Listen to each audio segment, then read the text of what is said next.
Hello there, it's Jay here from Jay's Vintage Junk, and today I thought we'd have a look at seeing if we can repair the Compaq preasiro 1200, which I showed you on the other video, which I picked up on eBay for 99p. And if you recall back to that video, the first fault with this, the fault which is meaning we can't actually power it straight up, is, I don't know if you can see that on the camera, the power jack there. Have I got a power cable for it? I have got a suitable power supply here. Yeah. If you can see, it's not there anymore, it's gone. It's obviously had a smash with the power connector like that, and it's smashed it inside. So, what I have done, as I dug through all my junk, I found an old HP laptop. Probably about the same era. It's a Pentium 3 laptop. It was no good at all. It's got a board issue on it there, basically. So I salvaged its little connector, its little DC input connector from there. Unfortunately, I also had the power supply for it, so we've got a DC input connector there, and we've got the power connector that fits it, and that gives out about 3.5 amps, I think. And what does this thing need? This needs 19 volts at 3.16 amps.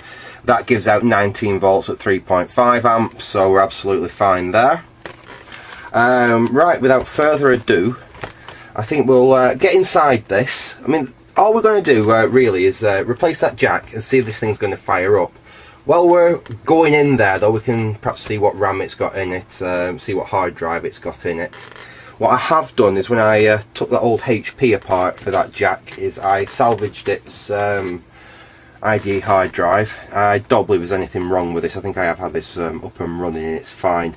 It's only a 4.8 gig hard drive, but it'll do for testing if indeed the hard drive in here doesn't work. I also, I don't know whether this will be any use in this computer, but I salvaged the RAM out of the old HP as well. I don't know what size that is. It's probably 64 meg or something like that. What is it? It's PC100. I'm hoping this also uses PC100, and we may have a RAM upgrade there. It may already have a RAM upgrade in it. Like I say, I've not opened this thing up yet. We've got a cheap set of $2.99 B&M bargains, little screwdriver bits. So doing this stuff doesn't have to be expensive. I generally don't use massively expensive tools in my home workshop here.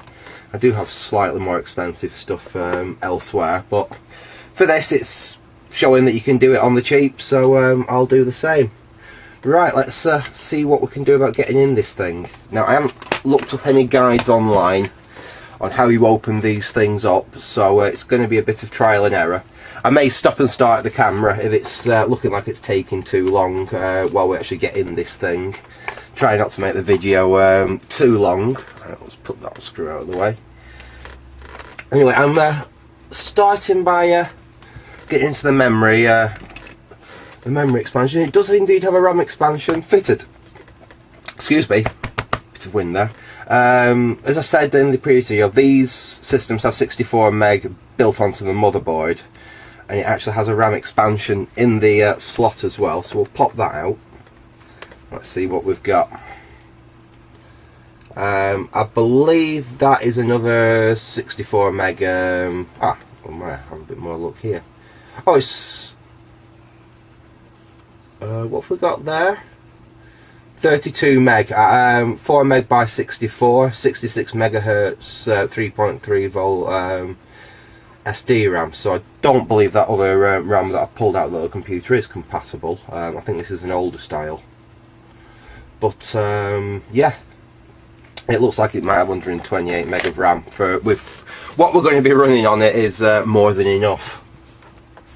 Right, bear in mind that, you know, Windows 95, Windows 98 would run quite happily on 32 meg of RAM. So 128 meg of RAM, it should be really quite nice. Let's have a look here. I don't know what operating system I'm going to stick on this. I might see how I get on with Windows 98. I remember back in the day it wasn't one of my favourite operating systems.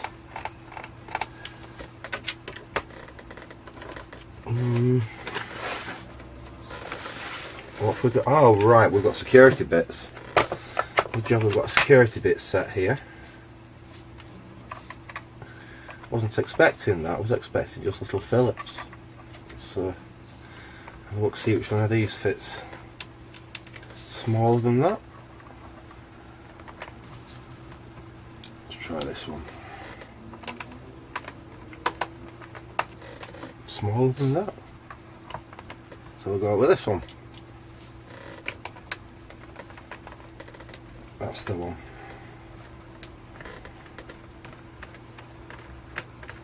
That's the first screw out.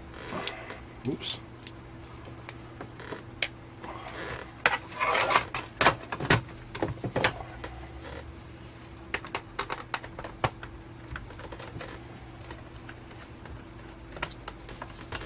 I don't know if you can see this on camera. I have got my camera in really the best position I can on this workshop to try and do this. I want to see if I can show as much as possible. It isn't the best workbench to film on. I might see what I can do to change that. Perhaps a camera bracket mounted from the top of the workbench or something. I don't know. I'm just thinking out loud here. See how I can improve my videos. That's a bit concerning. There's a bit of rust on that. But yeah, they all appear to be little star bits, these, rather than Phillips screws. I'm hoping taking all these out the bottom is what I need to do. Like I said, I haven't looked up a guide on how to dismantle one of these computers. I just thought I'd take the video and wing it. So we could get into a right mess here. We'll see. Hopefully it's going to be easy to take apart from that HP that I salvaged the DC jack off, because that was a right pain in the backside to get apart. Right, let's have a look. We've got all them screws out the bottom. Why can't they just be easy and the bottom just come off? You can get right to the bit you need to. Must admit, I've not worked on a modern-ish laptop for a while, and it always ceases to amaze me quite where all the fixings are hidden on them. We've got them out there, that out, that out. Got all them out. Can't see any more on the bottom. Must have hidden under the feet. I wouldn't see that. Let's see what else we can. The flap here. Ah, is that the battery? Let's try and get that out.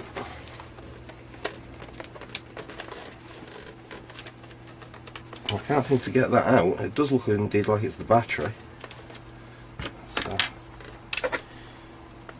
sorry, you're just seeing my my mat there. Let's,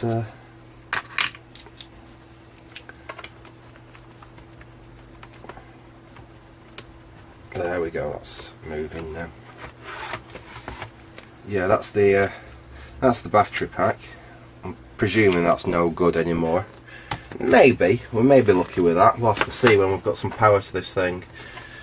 So we've got that out now. Now how do we release the DVD drive? Of course, some of these older systems, they're not like some of the newer ones where things like DVD drives could just be slid out and something else slid in their place. They're a bit more non-standard than that in this era. Well, this one certainly is. Now let's have a look here. How do you get the key? Nope. Ah. I believe there's some clips somewhere. Ah, there we go. Well, that's the first hurdle done. Now there's a ribbon connector here we need to gently release. So there we have the glide point and all the audio controls out. And we can see these rather cool little JBL speakers. They're rather nice. They should actually sound quite good if I can get it working. Now hopefully we can remove the keyboard. Yeah. Again, can we disconnect it from that side? No. How do we get into remove the keyboard? I can see the connector and it's right down there. I couldn't see how you could possibly get that in or out. Now this is interesting. Let's put that down for now. Let's have a look at these other pieces around here, see what else can be removed. Now there's a screw there that I think we can take out.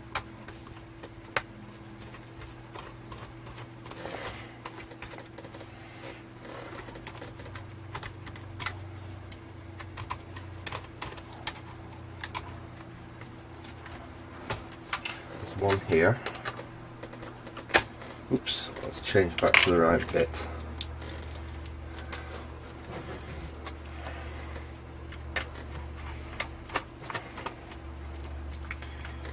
Right, okay. Now, is this going to release? This is the hard drive cage. Again, it's not what we're used to seeing. We used to be able to get to the hard drives quite easily in more modern laptops. But this, there's a fair bit of disassembly just to get to the hard drive. We'll disconnect that cable gently, and at least we can see what the hard drive is. There we go. So that's the cable off. Get these screws out of the way and put them in the pile.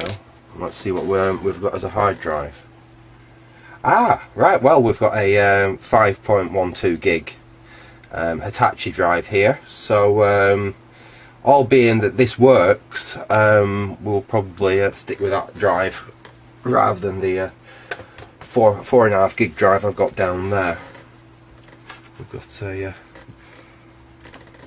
that's broken off. This is obviously taking a jolt at some point, because we've got a bit of plastic broken off from somewhere there we found flying around in the case. Also seems to have got wet at some point, because there's a fair bit of corrosion on these screws that hold the speaker port together. But we won't let that concern us for now. We will carry on with the disassembly. We'll try taking this screw out here. I said our main aim is to get to the back of the motherboard in the corner so we can replace that power jack. There's a screw there. Yes, there's a screw here.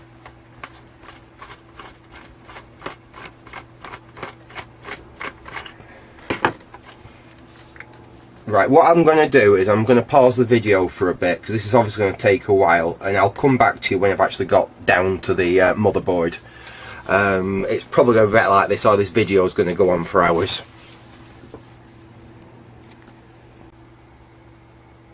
Right, I'm back, and that's about an hour later. Wow, that was some work. This thing's not easy to take apart, I'll tell you that. There's a lot of hidden screws you need to get to. You need to take the shielding all off.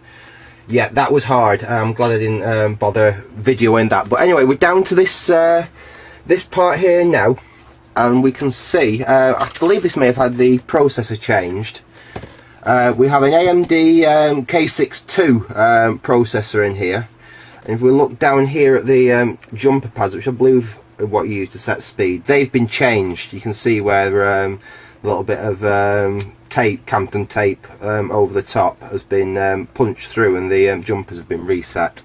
So I can only presume that the processor has indeed been upgraded in this. But we'll find that out when we try and fire the thing up anyhow. What we have done though is we have exposed what we need to get to, which is this little connector down there. That's what's actually smashed. Well, you can see the state of it. You can see how smashed it is. So I will pause again. I will reconvene the video when I've actually got this board, when it starts shedding screws and a little bit of plastic.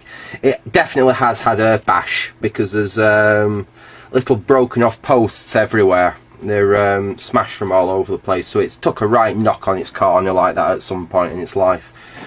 But like I said, these things, it's not going to get a rough life from now on, so it should be fine. We'll get it back together. Like I said, yeah, we'll come back to the video when I've finally got the board out and we can start repairing that connector.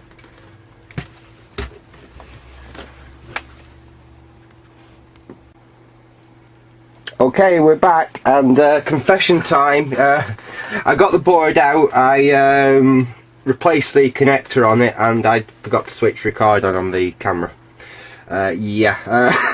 Sorry about that. Getting the board out, yeah, it was an absolute mare. There was lots more little screws and all these little posts and everything that I had to take out. I hope I can get it all back together in one piece. Hopefully I will get it all back together in one piece. But yeah, once I got it out, put the new connector in, that was dead easy. It was even easier with the state of the old connector, because it was in pieces. I could literally just heat up each pin and pull each bit of the connector out. So there we go, there's the connector. Hopefully we've got that on shot. Yep, there's the new connector soldered onto the board. So I will pause the video again and join me when I've got all this back together, and we will power it up and see if we have a working laptop or not. So yeah, see you in a second. Okay, we're a couple of hours later on. I had to shoot out for a bit and go and pick this up, which is going to be for a future video. I'm not going to show you what that is yet. Just a quick sneak peek at the car and you might know what's in there. But yeah, that's for a future video. Anyway, I'm back on the Compaq Preasiro, and I've been at it for about an hour now.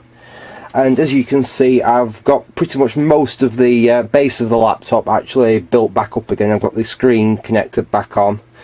I've had to do a little bit of work. This has definitely suffered an impact in the past, because I was disassembling it. There's a post in this corner here which was broken off.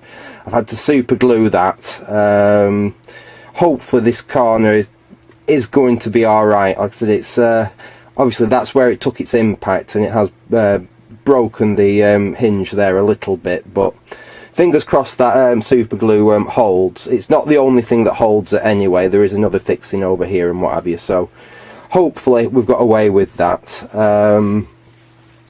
Apart from that, yeah, I've got the CD drive, sorry, back in. I've got all this back in. I've got the post back in to take the heatsink, and that's the next thing I need to fit really. I've got the heatsink here. It had a thermal pad on here, and when I touched it, it was very dry and crumbly, and it was breaking away. So I've cleaned all that off, and I've cleaned it all back to a nice shiny heatsink with a little bit of isopropyl, and I will replace it when I put the heatsink back on. I will use a bit of the good old thermal compound there, just to reconnect the processor back onto the heatsink. Right, yeah, so it's going on quite well. I've probably got another hour in it until I've got it all back together, so join me in a minute when I've well, in a few seconds for you, when I've got it all back together, and we will see if the thing will power up. Okay, and it's about an hour again later, and I've finally got it all back together, as you can see. It's all rebuilt back up. It not looking in too bad a condition. The hinge seems to be alright where I've repaired it there, and as you can see, I have the new power connector works. It fits in like that. I'm feeding it from a suitable power supply. I don't know if you can see this. If we just pan down, we have a lit power LED there that's showing that it's actually receiving power to the unit. We open the computer up. I believe this is the power button here. We press it. No. Sadly, as you can hear, I believe that is power on this. Yeah, it does have a power. We could have a bad switch. We have a bad micro switch in there. It is possible, but it ain't firing up anyway.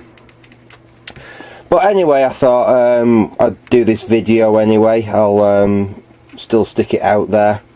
But yeah, I'm going to have to do some more work on this in the future. I think I'll probably concentrate on that little LTE 286 next, and see what we can do with that.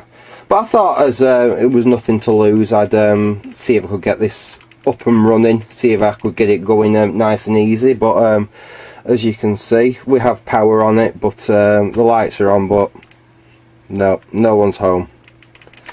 Okay, now I'm going to leave it at that. So thanks for watching, and goodbye.